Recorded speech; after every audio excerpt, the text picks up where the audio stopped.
It's finally Friday. It's Friday, Friday. Thank God it's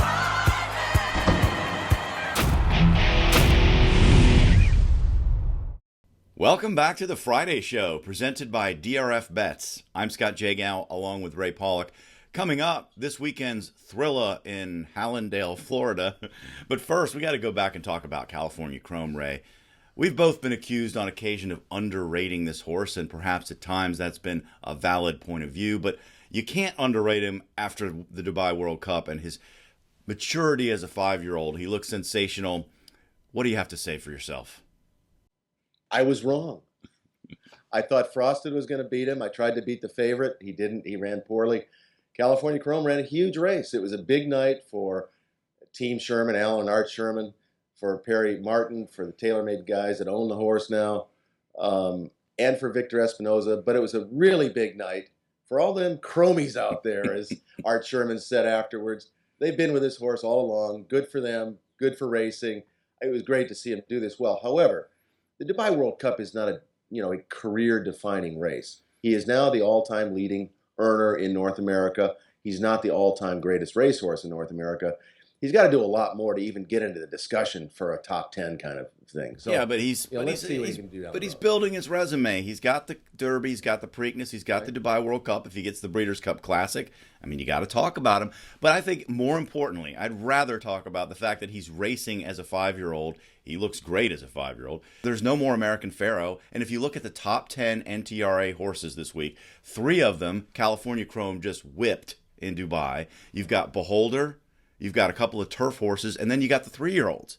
So I don't know where California Chrome's challengers are going to come from. It's not going to be the older male division. Well, and if he goes in that race that I think is proposed by Frank Stronach for next January, the Pegasus race, where a dozen owners are going to put up $1 million and race for $12 million, I don't know who's going to go in that race if it's a race that is at equal weights. Who wants to face California Chrome at equal weights among the older horses right now? I wouldn't put up $1 million. Yeah, no way. He's going to have a severe handicap, like 133 versus 125 or something like that, in order to make it fair, in order to attract horses to that race. Beholder isn't going to travel. We know her history. So hopefully the 3-year-olds. We'll keep our fingers crossed and see how the 3-year-old crop develops. And so right now, let's just get into that. Scott, I've got a pretty good idea what's in the Derby capsule this week. Well, it's got to be Mohaymen versus Nyquist, clash of the Titans in the Florida Derby. If you look back through history, this just doesn't happen, Ray. You have to go back to 1973 for anything kind of close to this, where you have the 2 Derby favorites, Sham and Secretariat, facing off. By the way, they both got beat in the Wood Memorial that day, so keep that in mind with your handicapping. But both trainers embrace this as saying it's good for the sport. It's probably good for their horses, although some disagree, to have that challenge 5 weeks out and they have time to recover. But the question now for you is, who do you like? I usually try to beat the favorite, but I'm not going to go against Mohaymen. Unbeaten.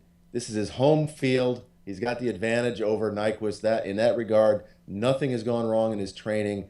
Tremendous pedigree. I just think this is a budding superstar, and it's going to take a lot to beat him here. The one advantage I will say for Nyquist is that he has not been run down on the racetrack yet. He's got great tactical speed. I think he's going to get the jump, and it's going to be up to Mohaymen to catch him. Will he be able to do it? I don't know. I'm going to go with Nyquist. Don't forget the Spiral Stakes at Turfway Park, also a Derby prep this weekend featuring Aero Force. One person who will be missing at this year's Kentucky Derby is Calvin Borel. But it's Super Saver and Calvin Borel, the unflappable Calvin Borel.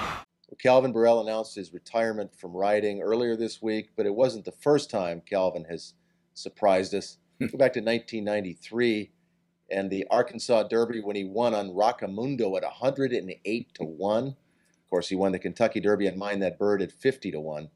Calvin didn't ride in obscurity, but he wasn't really a mainstream jockey nationally until he won those derbies. 3 derbies in 4 years. He became almost a cult figure in racing. He really did, and his colorful personality made him even bigger. Who can forget the controversy of 2010 Breeders' Cup, the brawl with Javier Castellano. Borel was certainly a raging Cajun that day. He will be missed for a number of reasons in the sport of racing. Well, you had a Hall of Fame career, Calvin. We wish you a great retirement. That's going to do it for this edition of the Friday Show presented by DRF Bets. We'll see you next time.